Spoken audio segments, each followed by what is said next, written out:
আজকে শিরোনাম বাংলায় স্নাতক ক্যারিয়ার সম্ভাবনা। বাংলা ট্রিবিউন ইউল্যাব বৈঠকি অনুষ্ঠানের যারা দর্শক এই মুহূর্তে টিভি সেটের সামনে এসে বসেছেন সকলে হয়তো এই শিরোনামটি শুনে বলতে পারেন যে কেন আমরা শুনবো বাংলায় স্নাতক নিয়ে আলোচনারই বা কি আছে। এই বাংলাদেশে বাংলা বা বাংলা নিয়ে বাংলা পড়া নিয়ে নানা রকমের কৌতুক আছে। নিশ্চয়ই আমরা ছোটবেলা শুনতে শুনতে বড় হয়েছি। চিড়িয়াখানায় চাকরি নিতে গিয়েছিলেন এক বাংলায় এমএ যুবক এবং খুব ভয়ে ভয়ে তার জীবনটা হাতে নিয়েই চাকরিটি নিতে হয়েছিল। কর্তৃপক্ষ বলেছিল কিছুই হবে না, বাঘের খাঁচার ভিতরে ঢুকে পড়তে হবে একটা বাঘের পোশাক পরে। এবং তারপর যখন নাকি বাঘের পোশাক পরে ঢুকে গেলেন তখন আরেকটি বাঘ চিড়িয়াখানার খাঁচার ভিতরে যেটা ছিল তাকে কানের কাছে এসে জিজ্ঞেস করলো, তুমিও কি বাংলায় এমএ? তো এই বাংলায় এমএ নিয়ে যে এই গল্প যেই দেশে, সেই দেশে বাংলা পড়া নিয়ে বিশেষ করে উচ্চশিক্ষায় বাংলা বিষয়টি বাছাই করা নিয়ে যে একটু দ্বিধা থাকবে সেটারই তো বোধহয় ধারাবাহিকতা এই গল্প বা এই যেটাকে বলি আমরা যে এক ধরনের জোক। কিন্তু আসলেই কি বাংলা এরকম একটি তাচ্ছিল্যের বিষয়? বাংলার কি কোনোই ক্যারিয়ার নেই? সেসব বিষয় নিয়ে আমরা আজকের আলোচকদের কাছ থেকে শুনব। আমাদের সঙ্গে সাবেক সচিব এবং কবি আসাদ মান্নান আছেন। আমরা ভারতের আসাম কেন্দ্রীয় বিশ্ববিদ্যালয়ের সাবেক উপাচার্য অধ্যাপক তপোধীর ভট্টাচার্যকে পেয়েছি, তিনি কানেক্ট হয়েছেন আমাদের সঙ্গে। পেয়েছি জাহাঙ্গীরনগর বিশ্ববিদ্যালয়ের বঙ্গবন্ধু আন্তর্জাতিক তুলনামূলক সাহিত্য ইনস্টিটিউটের পরিচালক অধ্যাপক শামীম রেজাকে স্বাগত জানাচ্ছি। বাংলায় স্নাতক ক্যারিয়ার সম্ভাবনা, কেন আসলে বাংলা পড়বো বা পড়বে আমাদের সন্তানেরা? এখন স্নাতক করবে, মাস্টার্স করবে, তারপর উচ্চশিক্ষাও নিবে বাংলায় গর্বের সঙ্গে। সেটার যদি একটু সূচনা বক্তব্য শুনে নেই, মানে সেটার পক্ষে যদি কয়েকটা লাইন সুন্দর করে অধ্যাপক ডক্টর শামীম রেজাই উপস্থাপন করবেন। আমি জানি তিনি তৈরি হয়ে বসে আছেন। অধ্যাপক শামীম রেজা। আচ্ছা, বিজয়ের মাসে আপনাকে শুভেচ্ছা, সকল দর্শকদেরকে শুভেচ্ছা জানাচ্ছি। বিশেষ করে বাংলা নামের যে দেশ, এই দেশে আজকে আপনি যে কথাটা দিয়ে শুরু করেছিলেন সেটা হয়তো ইংরেজ আমলের গল্প হতে পারে। এটা বাংলাদেশ রাষ্ট্র হওয়ার পরের কোন রকমেরই গল্প না, মানে কোনোভাবেই এটাকে মানে এই গল্প চলে না। কারণ বিশেষ করে আমাদের যেটা মানে ক্যাডার ভিত্তিক যে প্রশাসনিক কর্মকাণ্ডের জায়গায়, এখানে আমার কবি, মূলত আমরা কবি হিসেবেই আসাদ মান্নান ভাইকে চিনি। তিনি কবিতাই প্রথম লিখেছেন, তারপর সচিব হয়েছেন, বাংলা বিভাগে পড়েছেন চট্টগ্রাম বিশ্ববিদ্যালয়ে, বাংলায় অনার্স মানে যেটাকে সম্মান বলছি, মাস্টার্স যেটাকে আমরা স্নাতকোত্তর বলছি, এটা পাশ করেই উনি ওই জায়গাটায় গেছেন। আর আমাদের শ্রদ্ধেয় শিক্ষক তপোধীর ভট্টাচার্য মহোদয়, তিনি আপনি বললেন কেন্দ্রীয় সরকারের শুধুমাত্র মানে ভিসি নন, ভাইস প্রেসিডেন্ট মানে উপাচার্যই ছিলেন না, তিনি আমাদের নন্দনতাত্ত্বিক, তিনি বাংলায় লিখেই কবি, বাংলা দিয়েই তিনি বিখ্যাত। তো এই রকমের আমি শতই বলতে পারবো যারা বাংলা পড়ে, এমনকি মেঘনা ব্যাংকের এমডি ছিলেন আমাদের বড় ভাই, জাহাঙ্গীরনগরের বাংলার চতুর্থ ব্যাচ মোহাম্মদ মহসিন, এমনকি এবারের পররাষ্ট্র ক্যাডারে 36 বিসিএস এ একজন পররাষ্ট্র ক্যাডারে হলেন। তো আপনি জবের কথা বলছেন, যে মননশীল সৃজনশীল জ্ঞান ও দক্ষতার সমন্বয়ে যে পেশার কথা বলছেন, উন্নয়ন ঘটানোর যে সেটা বাংলা এখানে এখন প্রধান বিষয় বা সাবজেক্ট বলি যদি, সেটা হয়ে গেছে। যেমন ইংরেজিটা যেমন দরকার, এখানে যারা বাংলা পড়ছেন বাংলাদেশের প্রত্যেকটা বিশ্ববিদ্যালয়, প্রাইভেট বিশ্ববিদ্যালয় এখন এগুলো শুরু হবে, যেমন ইউনিভার্সিটি অফ লিবারেল আর্টস শুরু করলো। তো এরকমের সমস্ত সরকারি এবং স্বায়ত্তশাসিত বিশ্ববিদ্যালয়গুলো বাংলার সাথে ইংরেজি শেখানো হয়, এর সাথে আরো একটা ভাষা শেখানো হয়। তো বাংলায় পড়ে জাতিসংঘে চাকরি করছেন, জাহিদ হায়দার কবি চাকরি করেছেন বাংলায় পড়ে, এরকমের বিচিত্র পেশায়, বিশেষ করে সাংবাদিকতা তো অনিবার্য হয়ে গেছে বাংলা, কারণ যারা সাংবাদিকতায় ইংরেজি মাধ্যমে করছেন, যারা বাংলা মাধ্যমে করছেন, বাংলাটা অনিবার্য বাংলাদেশের জন্য। এমনকি মনীষা, আপনি তো সেই আমাদের সময়কার সেই নতুন প্রজন্মের সাংবাদিক, 90 দশকে, আপনি আরো ভালো করে বলতে পারবেন সংবাদপত্রের অবস্থা। এবং যারা এই 90 এর পরের দশকে যখন ভিজুয়াল মানে অন্য মিডিয়া গুলো আসলো, তখনকার যে উপস্থাপনার কৌশল বাংলায় বলতে হচ্ছে, একটা চ্যানেলও কিন্তু ইংরেজির নাই। খেয়াল করে দেখুন, 100-র উপরে একটা মানে পত্রিকাগুলো, আপনি জানেন যে যতগুলো পত্রিকা আছে, নাম না বলি, 2টো বা 3টা ইংরেজি পত্রিকা, তার সার্কুলেশন সম্পর্কে আপনি আমাদের চেয়ে ভালো জানেন। তো বাংলা এখানে সর্বাত্মক মানে পরিচালিত, সব জায়গায় ব্যবহৃত, ফলে ওই গল্পটা এখন কোন গল্পের মধ্যেও আসে না। এটা ইংরেজ আমলে হতে পারে না, ঠিক, এটা ঠিক গল্প না, এটা একটা জোকস হিসেবে আলোচিত হতো এবং বাংলায় পড়াটাকে একটু হেয় করার জন্যে। আর এটা তো নিশ্চয়ই মানবেন যে এই হেয় করার ধারাবাহিকতাটা কিন্তু চলছে, সেটা আপনি ইংরেজ আমলেরই বলেন আর যে আমলেই বলেন। নিশ্চয়ই আপনার সন্তান যখন ঢাকা ইউনিভার্সিটি বা জাহাঙ্গীরনগর যেখানে পরীক্ষা দেবে, হ্যাঁ, যেখানে পরীক্ষা দেবে, সেখানে প্রথম টার্গেট কেউ বাংলায় ভর্তি হওয়ার জন্য পরীক্ষা দেওয়ার ছাত্র বা অভিভাবকের মুখটা আমি আসলে দেখতে চাই। এমনকি কখনো আমি একটা এমন রিপোর্ট করতে পারলে আমি খুশি হতাম, কিন্তু দেখা যায় না। বাংলা এখন 1-2 নম্বরে হচ্ছে। কারণ বিসিএস এ বিশেষ করে প্রত্যেকটা কলেজে, স্কুলে, এটা খুব ভালো করে বলতে পারবেন আসাদ মান্নান ভাই। তিনি পাবলিক সার্ভিস কমিশনের ছিলেন, তিনি এই তারপরে হচ্ছে আমাদের শিক্ষা সচিব 2জন বাংলা ছিলেন। এখন যিনি পাবলিক সার্ভিস কমিশনের চেয়ারম্যান, তিনি বাংলায় ঢাকা বিশ্ববিদ্যালয় থেকে পাস করা। তাদের কোথাও সমস্যা হয়েছিল কিনা? জি, না, সেটা তো অবশ্যই নিজেদের অভিজ্ঞতা দিয়ে আমরা তাদের কাছ থেকেই শুনবো। কিন্তু এখন বাস্তবতাটাও আমাদের মানতে হবে যে পড়ার বিষয় হিসেবে, স্নাতক হিসেবে বাংলা কেন প্রথম চয়েস হচ্ছে না। আর আমরা তো এই বাজারের কথা ভেবেই তো পড়াশোনায়, বাচ্চাদেরকে প্রোডাক্ট তৈরি করার জন্যই তো এই পড়াশোনায় যাই আমরা। তো সেক্ষেত্রে আমি জানি যে আসাদ মান্নান স্যার অনেক কিছু ভালোই বলবেন বাংলা নিয়ে। বাংলা নিয়ে আমাদের অহংকার করার মতো, গর্ব করার মতো অনেক কিছু আছে। যদি আমাকে জিজ্ঞেস করা হয় যে আপনি বাংলায় কেন পড়বেন, আমি তো শুধু রবীন্দ্রনাথ বোঝার জন্য আমি বাংলায় পড়তে পারলে খুব খুশি হতাম। তখন আমাকে গাইড করার কেউ ছিল না, জার্নালিজম পড়তে হয়েছে, কিন্তু প্রোডাক্ট হতে চাইনি, প্রোডাক্ট হতে চাইও না। এইরকম ভাবনাই তো বাংলাটাকে নিয়ে কেউ আসলে মাথার মধ্যে ঢুকিয়ে দেয় না। কেন দেয় না? আমাদের কোথাও কোনো ঘাটতি আছে কিনা? আসাদ মান্নান,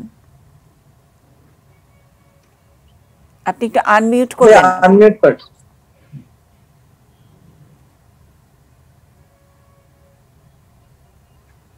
আসাদ ভাই আনমিউট করেন।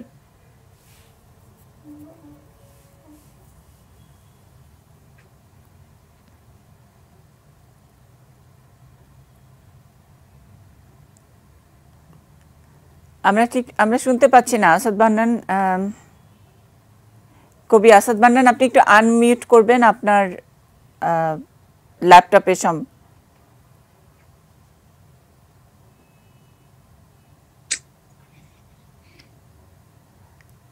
একটা মাইক্রোফোনের মতো বাটন আছে লাল, আপনি সমস্যা হয়ে গেল। জি, ধন্যবাদ কবি অধ্যাপক শামীম রেজা।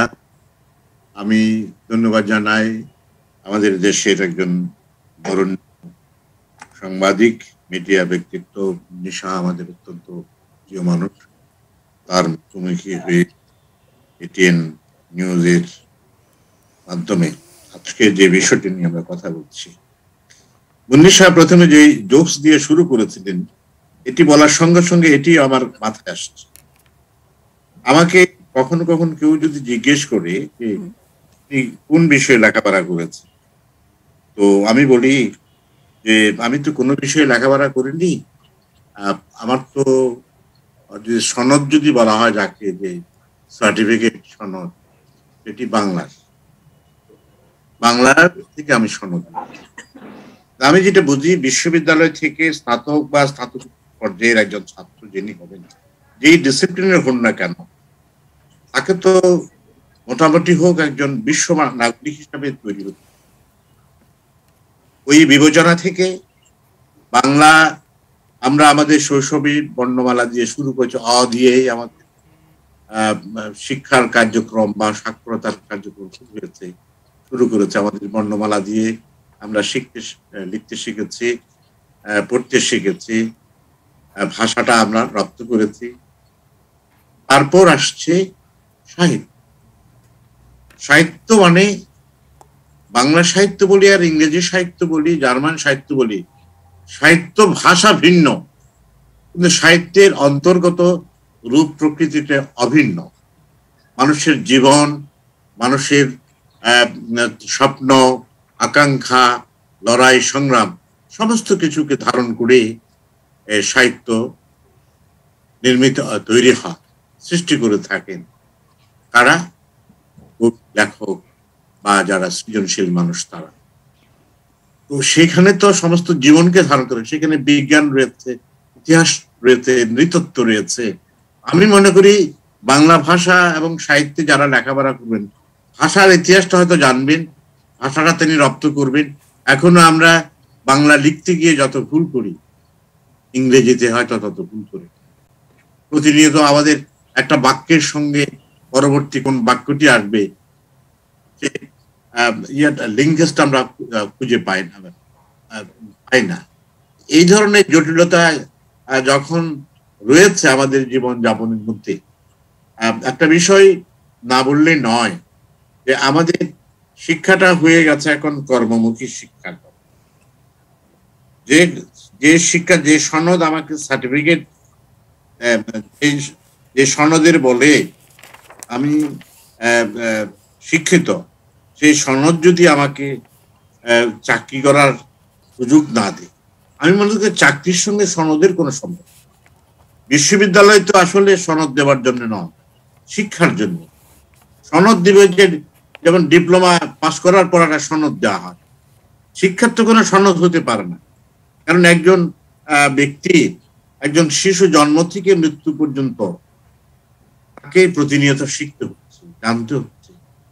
আমরা এখন কি জানি? কিছু জানি না। বাংলা সাহিত্য নিয়ে লেখাপড়া করেছি, বাংলা সাহিত্যের আমার মনে হয় বয়ের কোনো বিন্দু এখনো আমরা বিন্দু পুরো বটা ঘুরে আসতে পারে। তো সেই অবস্থা দিয়ে এখন যেহেতু একটা শিক্ষাটা হয়ে গেছে, এখন বাণিজ্যিক ভিত্তিতে হয়ে গেছে, প্রতিযোগিতামূলক হয়ে গেছে।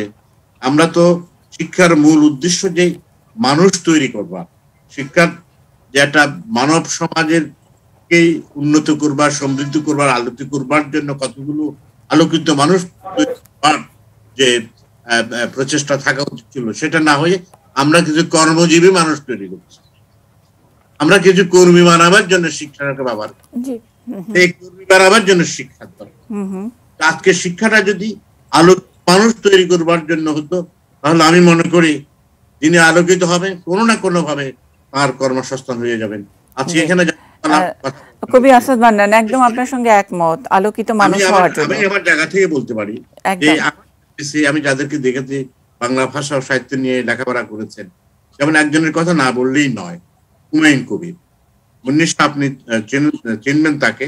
তিনি একসময় সচিব ছিলেন, তার আগে নির্বাচন কমিশনের সচিব ছিলেন, পরিষদ বিভাগের ডেপুটি সেক্রেটারি ক্যাবিনেট ছিলেন, জয়েন্ট সেক্রেটারি ক্যাবিনেট ছিলেন, অনেক গুরুত্বপূর্ণ জায়গায় পাস করছেন। এবং তিনি আমেরিকা থেকে কোর্স করেছেন 1 বছর মেয়াদী কম্পিউটার সায়েন্সের উপরে। তিনি আইটি দক্ষ ছিলেন। আমাদের বলা যায় আমার তিনি উদ্যোতন কর্তৃপক্ষ ছিলেন, অসাধারণ একজন প্রজ্ঞাদীপ্ত মানুষ। আমলার দিকে আমাদের অনেক কবি এবং আমলা ছিলেন, আমাদের বন্ধু মোহাম্মদ সাদিক, তিনিও বাংলার, আপনারা জানেন তিনি শিক্ষা সচিব ছিলেন, পাবলিক সার্ভিস কমিশনের চেয়ারম্যান ছিলেন। বর্তমান যিনি রয়েছেন মোহাম্মদ মোশাররফ হোসেন, তিনিও শিক্ষা সচিব ছিলেন, বর্তমানে পাবলিক সার্ভিস কমিশনের সদস্য। এসব কাজ করবার জন্য প্রশাসনিক ব্যবস্থাপনা বা অন্য কোনো ম্যানেজমেন্ট টেকনিক্যাল বিষয় ছাড়া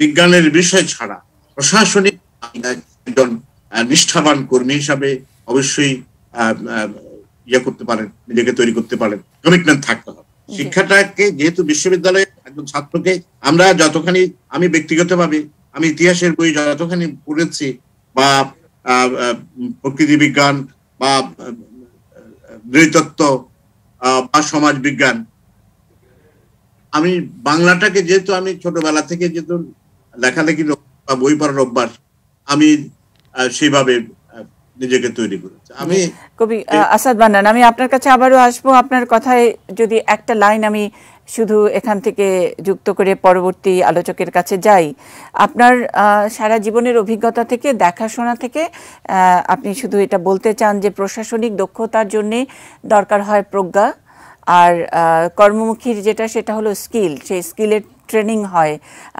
সেখানে সনদ হয় না। আর এই প্রজ্ঞা আসলে বাংলায় পড়লে যে প্রজ্ঞা, যে আলোকিত মানুষ হওয়া যায়, সেটা অন্য লেভেলের লিডারশিপ তৈরি করে। লিডারশিপের কথা বললে আমাদের বাংলায় লিডারশিপের আরও অনেক বড় বড় উদাহরণ আমাদের সামনেই আছে। নিশ্চয়ই আমরা সেগুলো নিয়ে আলোচনা করব। অধ্যাপক তপোধীর ভট্টাচার্য, তার কাছ থেকে একটু বাংলার প্রতি যে অনীহা, সেটার কি নিশ্চয়ই আসামেও আছে, ওখানে তো আর আমাদের বাংলা ভাষাভাষীর ডমিনেট করা দেশ নয়, একটা স্টেট। তো সেখানে আপনি বাংলার একজন অধ্যাপক, আপনি অনেক নাম করেছেন আপনার কাজ দিয়ে, বাংলায় কাজ করে, বাংলায় লেখালেখি করে। কিভাবে হলো, কি আপনাকে অনুপ্রাণিত করলো, এবং সম্ভাবনা কতখানি বাংলায় পড়ে কর্মজীবনে, ক্যারিয়ারে সফল হওয়ার সম্ভাবনা কতখানি? ধন্যবাদ আপনাকে এবং আমাকে সুযোগ দেওয়ার জন্যে। আজকের আলোচনায় অংশগ্রহণ করছি যাদের সঙ্গে, তারা দুজনেই আমার ব্যক্তিগতভাবে খুবই প্রতিভাজন, এবং কবি অধ্যাপক শামীম রেজা এবং কবি আসাদ মান্নান, তাদের সঙ্গে একসঙ্গে কথা বলছি। তো আপনার একটা প্রশ্ন ছিল, সেটা যথাসাধ্য এর সমাধান দেওয়ার আমি চেষ্টা করছি। কিন্তু আমি মনে রাখছি এই কথাটা, যে আপনি যখন আমাদের সবার কাছে, দর্শক শ্রোতাদের উদ্দেশ্যে একটা মৌলিক জিজ্ঞাসা আপনি নিয়ে এসেছিলেন, সেই মৌলিক জিজ্ঞাসার জবাব খুঁজতে খুঁজতে কবি অধ্যাপক শামীম রেজা এবং কবি আসাদ মান্নান তারা নিজেদের অভিজ্ঞতার কথা বলেছেন। আপনি আমার কাছেও আমার অভিজ্ঞতার কথা জানতে চেয়েছেন, বিশেষ করে আমার প্রেক্ষিতের কথা বিবেচনা করে। হ্যাঁ, এটা আমি আপনার সঙ্গে 100 বার একমত যে কোনো সত্যই প্রেক্ষিত নিরপেক্ষ নয়।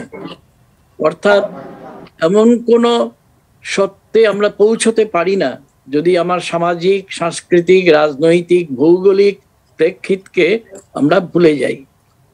তো আমি নিজেকে খুব একটা সফল মানুষ বলে মনে করি না। আমি একজন, বলতে পারেন, একজন জিজ্ঞাসু পথিক মাত্র। জীবনের অনেকটা বছর, 7 দশকেরও বেশি হয়ে গেল, আমি ওই পথ খুঁজতে খুঁজতে পথের খুঁজে বেরিয়ে অতিবাহিত করে দিলাম। সুতরাং সাফল্যের কথা বলতে পারবো না। একটি বিখ্যাত ইংরেজি প্রবাদ মাথায় রেখেই বলছি যে সাফল্যের চেয়ে সফল তো কিছু নেই। আমি বরং অন্য দিক দিয়ে কথাটা বলি। যেহেতু আমি আমার শিক্ষক জীবনে, আমি বিদ্যালয়ে, অর্থাৎ 4র্থ শ্রেণী, যেটাকে ক্লাস 4 বলা হয়, সেখান থেকে স্কুলে, কলেজে, বিশ্ববিদ্যালয় স্তরে নানাভাবে সব শেষে উচ্চতম প্রশাসনিক পদ, উপাচার্য হিসেবে আমি কাজ করেছি। আমার তো একবারও মনে হয়নি যে আমি যেহেতু বাংলায় পড়াশোনা করেছি, আমি কিন্তু স্কুল যে পড়েছি না, শিলচর শহরে একাদশ ভাষা শহীদের পবিত্র তীর্থক্ষেত্র যেটা, তো আমি বাংলা মাধ্যমে পড়েছি বলে আমার কোথাও কোনো অসুবিধে হয়েছে এটা কিন্তু আমি কখনোই মনে করিনি। আর বিশেষ করে একটি কেন্দ্রীয় বিশ্ববিদ্যালয়ে যেহেতু কাজ করতে হয়, সেখানে তো বাংলায় কাজ করার কোনো অবকাশ নেই। সেখানে ইংরেজির মাধ্যমে এই সমস্ত প্রশাসনিক কাজকর্ম সামলাতে হতো যথাসাধ্য। আমার তো কোনো অসুবিধে হয়নি।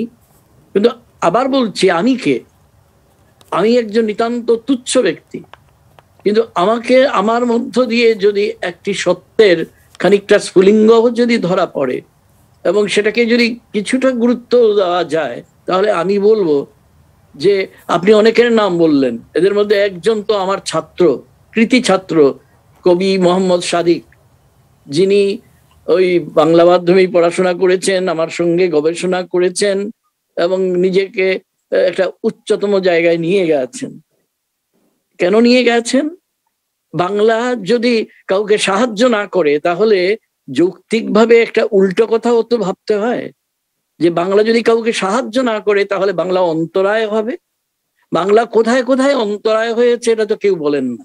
আমরা যতই ঠাট্টা মস্করা করি, ধরুন এটা একটা বলতে পারেন একটা আরবান জৌকি বলা যায়, আমরাও ছেলেবেলা থেকে শুনেছি। ওই যে গল্পটা আপনি মজাই লাগলো। তো আমি যে কথাটা বলতে চাইছি যে বাংলা কোনো অন্তরায় নয়, এটা একটি কথা।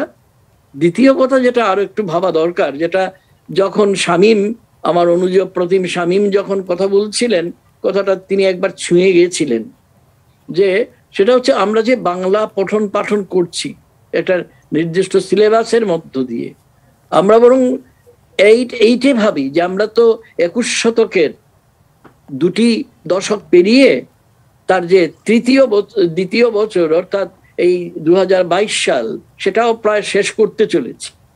এখনো কি সময় হয়নি আমাদের যে চারদিকের পৃথিবীতে যা ঘটছে সেটার দিকে তাকিয়ে আমরা যারা বাংলা নিয়ে পড়াশোনা করেছি এবং বাংলা আমাদের জীবিকার একটা মাধ্যম হয়েছিল জীবিকা অর্জনের, তার প্রতি কিছুটা অন্তত আমরা ফিরিয়ে দিতে পারি? ওটা ঘুরিয়ে ফিরিয়ে না বলে সরাসরি বলছি, বাংলা কেন বিশ্বের দিকে, দুনিয়ার দিকে একটা জানালা হবে না? কেন আমাদের সেই বদ্ধমূল ধারণা আমি কখনো ভুলছি না যে 21শে ফেব্রুয়ারির দেশে বসে 71 বছর পরে আমি এই কথাগুলো বলছি। 52 সালের প্রায় 71 বছরই তো হলো, আরো কয়েকটা দিন বাকি, যাই হোক।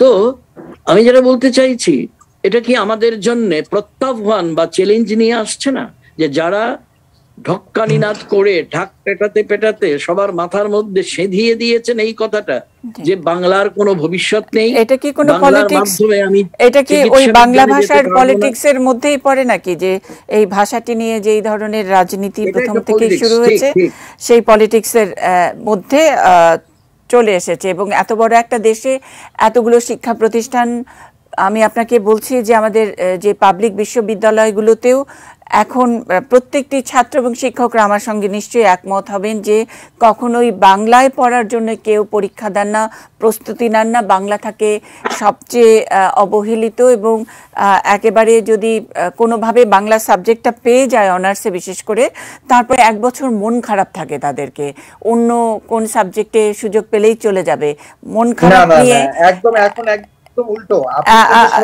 উল্টোটা শামীম রেজা আপনার কাছে আমি শুনতে চাইবো।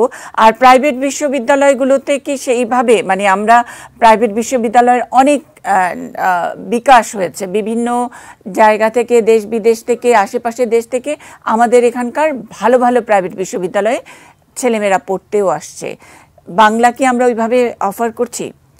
আর যদি ইউল্যাবের কথা বলি, আমার ইউল্যাব নিয়ে কেউ থাকলে নিশ্চয়ই এটার জবাবটা দিতেন, যে ইউল্যাব সম্প্রতি শুরু করেছে, এর আগে কোর্স হিসেবে বাংলাটা পড়ানো হতো, এই প্রথম এই বছর থেকে শুরু হচ্ছে। কিন্তু ইউল্যাবের যিনি ভিসি, প্রথম প্রতিষ্ঠাতা ভিসি, আপনি শেষ করবেন, আমরা আমাদের মানে অন্যান্য বিষয়গুলো একটু জানবার আছে। রফিকুল ইসলাম স্যার, এই কথাটা না বললে হবে না প্লিজ। একটা হচ্ছে জ্ঞানের রাজনীতি, পলিটিক্স অফ নলেজ, আর একটা হচ্ছে প্রতিষ্ঠান রাজনীতি, পলিটিক্স অফ পাওয়ার। এই দুটো ইন্টারজেক্ট করছে। এটা নিয়ে অনেক কথা বলা যেতে পারে, যেহেতু এইগুলো নিয়ে কিছু ভাবনা চিন্তা আমাদের আছে।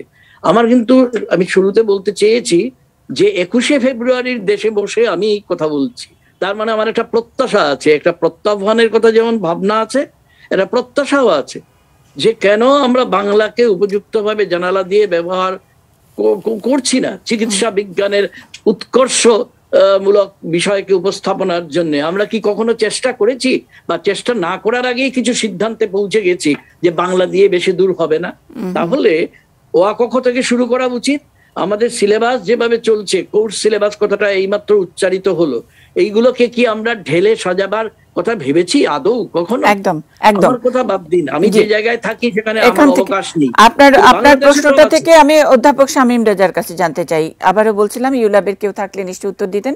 অভিনন্দন জানাই ইউল্যাব বিশ্ববিদ্যালয় কর্তৃপক্ষকে যে শুরু করছে, বাংলায় অনার্স শুরু করছে। এর আগে আসলে একটা কোর্স ছিল, সেই কোর্স পড়ানো হতো। এখন পুরো দস্তুর একেবারে অনার্স শুরু হচ্ছে।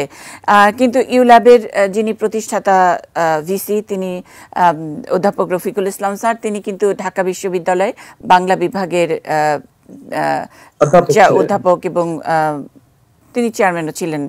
তো নজরুল গবেষক, তার হাত দিয়ে যখন নাকি একটি বেসরকারি বিশ্ববিদ্যালয় প্রতিষ্ঠা পায়, প্রথম যেই বিভাগটির অনার্স এবং মাস্টার্স হওয়ার কথা, সেটি ইউল্যাব হোক আর যাই হোক না কেন, সেটা বাংলা হওয়ার কথা ছিল। 18 বছর পরে কেন এটা ভাবতে হলো? তার মানে আসলে বাংলা বিষয়টার যে একটা ভবিষ্যৎ আছে এটা স্যার বুঝতে পারেননি। কিন্তু রফিকুল ইসলাম স্যারই তো উদাহরণ, তার মতো একজন মানুষ যিনি একটা বেসরকারি বিশ্ববিদ্যালয়ের ভিসি হয়েছেন বাংলার ব্যাকগ্রাউন্ড থেকে, তার ছাত্রী বাংলাদেশের প্রধানমন্ত্রী, বাংলার ছাত্রী শেখ হাসিনা, বাংলা থেকে পড়ে আরও অনেক কি বলবো যে অনেক যোগ্য প্রশাসনিক কর্মকর্তা আমাদের বাংলাদেশের মুখ উজ্জ্বল করেছেন। সেইখানে বাংলা নিয়ে আজকে 21এর দেশের যে প্রত্যাশার কথা আমার ভারতীয় বন্ধু যিনি বললেন, স্যার অধ্যাপক তাপধীর ভট্টাচার্য বললেন, তাদের এই প্রত্যাশা তো অন্যায় কিছু নয়। আমরা কি একটু পিছিয়ে আছি কোনোভাবে, কোনো কারণে? আচ্ছা, আপনাকে ধন্যবাদ মনীষা। আমরা কিন্তু প্রথম শব্দটাও 21শে ফেব্রুয়ারি আমার মানতে রাজি না। 8 ফাল্গুন হলে কি সমস্যাটা হতো, এই শুরুতেই আমাদের কিন্তু গলদ রয়ে যাচ্ছে।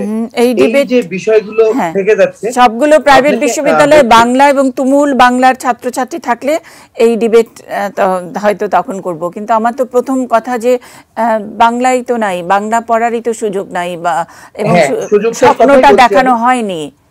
দেখুন, আমরা যারা আসলে লিখতে আসছিলাম, সেটা আমি আসাদ মান্নান এবং আমার কথা বলছি, যে শ্রদ্ধেয় আসাদ ভাই কেন মানে ওখানে বাংলায় ভর্তি হলেন, তখন তাদের স্পেস এবং খুব ভালো ছাত্র হিসেবে অন্য বিষয়ে যাওয়ার কথা ছিল। যেমন আজকে আমি এবারে জাহাঙ্গীরনগর, আর আমি জাহাঙ্গীরনগরটাই শুধু বলছি, আমাদের সময়ও যেটাকে ফ্রন্ট লাইন বলতো, আমি একটু বলে নিই।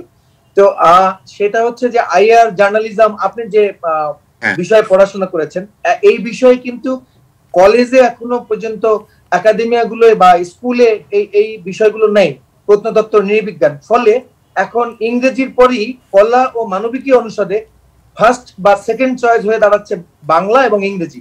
আপনাকে এটা বলে রাখা ভালো, এবারেও আমি কিন্তু কম্পারেটিভ লিটারেচার প্রথম সূচনা করেছি বাংলাদেশে, কিন্তু সেটা খুব রয়্যাল সাবজেক্ট হিসেবে যেরকমের প্রথম 3 বছর গেল, এখন ছাত্রছাত্রীরা এই যে পেশাগত জায়গা থেকে, আমি ইউল্যাবের কথাও বলছি যে ইউল্যাবে এবার 20 জনের অধিক ভর্তি হচ্ছে।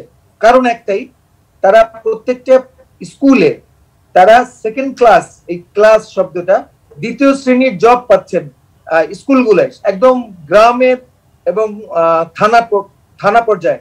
এইটা শুধুই আছে শুধু বাংলা এবং ইংরেজি। ফলে বাংলা এবং ইংরেজি সমান্তরালে এখন রয়্যাল সাবজেক্ট হিসেবে, না আইআর, না জার্নালিজম, না অন্য কোনো কিছু। তারপরেই আসছে কিন্তু যেগুলো ক্যাডার হিসেবে আসছে।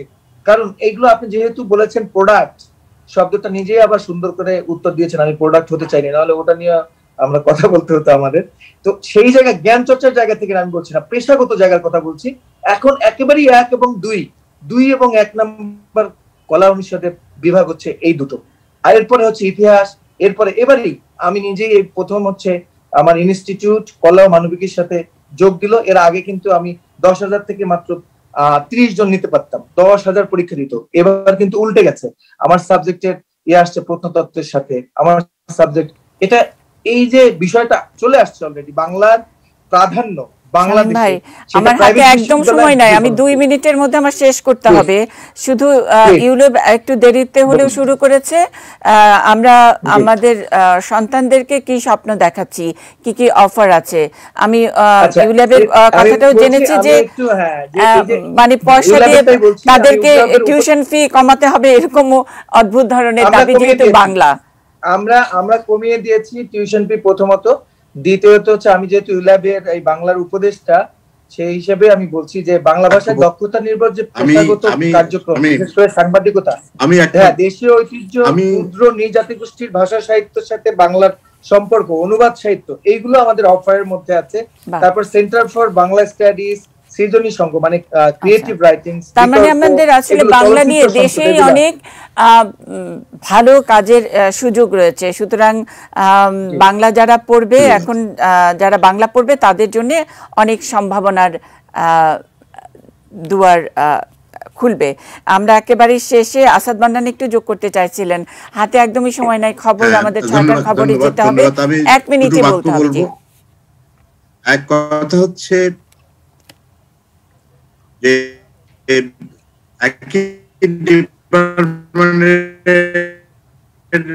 পাস করে, বাংলা পাস করে বা ইংরেজিতে, এটার কোনো উত্তর নেই কেন হলো। দ্বিতীয় কথা হচ্ছে, আমার উচ্চশিক্ষা কিন্তু জীবনকে বিকশিত করবার, এই বিষয়টি আমাদেরকে মনে রাখতে, এবং যে সিলেবাস তৈরি করা করবেন, এই সিলেবাস জীবনকে বিকশিত করবে না, করার সুযোগ নেই। জি, অনেক ধন্যবাদ, অনেক ধন্যবাদ। এক লাইনে আমি অধ্যাপক তপোধীর ভট্টাচার্যকে একটু শেষ করতে বলবো। অনুষ্ঠানের সঞ্চালক হিসেবে আমি দর্শকদের কাছ থেকে বিদায় চেয়ে নিচ্ছি। এক লাইনে স্যার কিছু বলবেন? এক লাইনেই বলছি, আপনাদের কথা সূত্র ধরে, যে সম্ভাবনা তৈরি করা এবং সেই সম্ভাবনাকে বিকশিত করতে হবে আমাদেরই। আমরা যারা বাংলা নিয়ে ভাবি, চিন্তা করি, বাংলার ভালো চাই, বাংলাদেশে চাই, অন্যত্রও চাই। আর দ্বিতীয়ত হচ্ছে যে আমাদের অ আ ক খ থেকে শুরু করতে হবে। এটা হঠাৎ করে উপর থেকে চাপিয়ে দিলে হবে না, এবং এটা বাংলাদেশই করতে পারে বলে আমার বিশ্বাস। অনেক ধন্যবাদ, অনেক ধন্যবাদ। আবারও অন্য যে কোনো সময়ে যেই বৈঠকের অনুষ্ঠান, সেখানে অন্য কোনো বিষয় নিয়ে দেখা হবে। ভালো থাকবেন সবাই।